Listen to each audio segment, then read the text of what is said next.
Well, joining us now to talk about health care and the midterm elections, we have CNN contributor Zeke Emanuel, former Obama White House health policy advisor, and CNN political commentator Jack Kingston, former senior advisor to the Trump campaign and former Republican congressman from Georgia. Gentlemen, welcome back. And I want to start with you, Congressman. The president tweeted this: Republicans will totally protect people with pre-existing conditions. Democrats will not. Vote Republican. What's the evidence that Republicans will totally protect people with pre-existing conditions?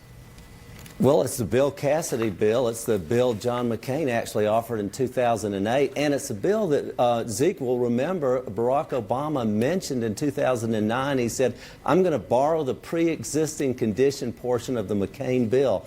Republicans have always been supportive of a patient-centered health care bill. This is a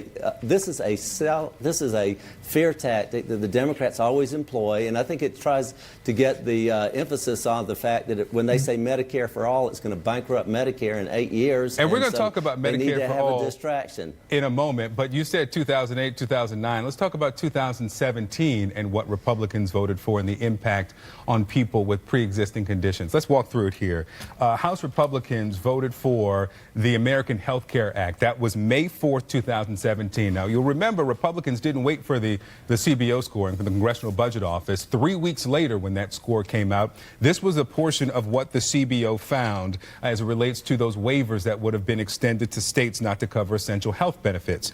Let's put it up. The CBO determined over time less healthy individuals, including those with pre-existing conditions or newly acquired medical conditions, would be unable to purchase comprehensive with premiums close to those under current law and might not be able to purchase coverage at all. 217 House Republicans voted for it. Dozens of Senate Republicans supported the Senate counterpart. If they voted for it then, that would have jeopardized health care for people with pre-existing conditions. Well, Victor, remember what that's saying is that pre-existing condition coverage would be there. It's that the premium might not be where it is now. But remember this: if they can't afford it, then it's not coverage, Jack. Can I say something? This is the whole point. They're not going to say you don't insure people with pre-existing conditions. They're going to say insurance companies charge them whatever you want, and that actually is what the president has said. Has made his Department of Health and Human Services giving states waivers to allow insurance companies to charge people with pre-existing conditions tens of thousands of dollars for their insurance. That makes it unaffordable. And what the Affordable Care Act did was to say you cannot charge people based upon their health. You have to charge everyone the same thing so that people who, say, have cancer or heart disease or liver disease can get health insurance. If you don't say you charge everyone the same, then you get a situation where people who've had diseases cannot actually afford the premium. Yes, in theory they can get insurance. In practice, they can't. Great filibuster, but let me just point out that under ACA, your Obamacare quasi-socialized medicine, insurance company values have gone up 111%. I bet you personally, and I'm not accusing you, I mean in a generic sense, you probably do have some health care insurance stocks. It has skyrocketed. That's who's made the money under Obamacare. The fact is, the fact is, all right, hold on. Nobody can hear anyone if you keep. Jack, finish your point. 5, 10 seconds, then we need Zach to respond. That gives you but when you charge somebody.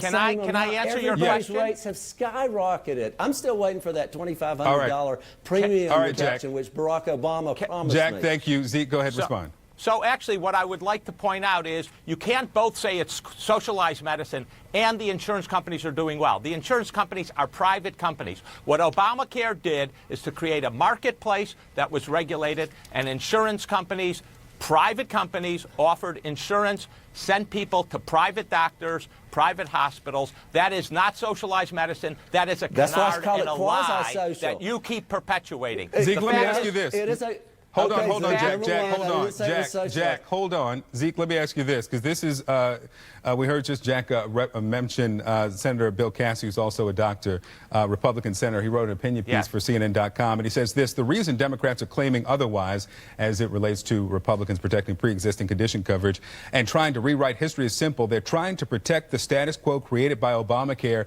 and set the stage for a single-payer health care system. Is that the goal here, to just ride this right into Medicare for all? Is that what the next if Democrats get control, are going to try to push. The only reason that Medicare for All is on the agenda is because Republicans keep trying to take away Obamacare. As a matter of fact, if you talk to many Republicans who are moderate in Washington, D.C., they actually want Obamacare to succeed because they don't want the alternative, which is Medicare for All. If Obamacare fails, there's no other policy. That's what the Republicans keep doing. Zeke, and they keep trying to torpedo a free market system, which is Obamacare, allowing insurance companies to compete.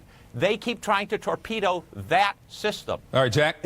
Insurance companies have made a windfall in profits under Obamacare. It set up an oligopoly. That's why I called it, and still believe, it's quasi-socialist medicine.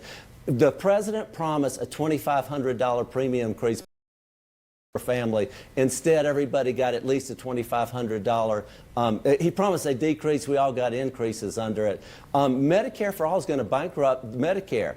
I have an elderly mother, and I don't want her Medicare to go bankrupt. But that's what the Democrats are going to do with Medicare for All. It is because, and by the way, you said we are talking about the alternative Jack, to Medicare. Jack, give me a second to respond to you. Zeke, hold on, Zeke. I'm going to come right back to you. And Jack, finish your point, please. There's a lot of alternatives to Obamacare. Zeke just said the alternative is Medicare for All. That's not true at all. I believe 50 different states may want to be incubators to do 50 different things. Yes, they may want to be incubators, but Jack, the point of the ACHA, the American Health Care Act, was to give them these waivers where they did not have to cover those basic essential coverages, and then allow insurance companies to charge whatever they want, which the CBO found that some people, 23 million over 10 years, additional people would not have coverage, and many people with pre-existing conditions would not be able to afford it. Zeke, go ahead, finish up your point. What we're debating here is the continuation of Obamacare, not Medicare for All. That is the issue. And the Republicans have consistently tried to repeal it. Many people in the House voted 70 different ways to repeal Obamacare. Obamacare is an exchange where insurance companies compete and people get private insurance with private services by doctors. It's not medicine. You can say that over and over again. And Jack, are you going to give me a chance to finish? And the patient, you put insurance companies and you put bureaucrats. We want the patient and the doctor to control their own health care. Jack, what happened to repeal and replace?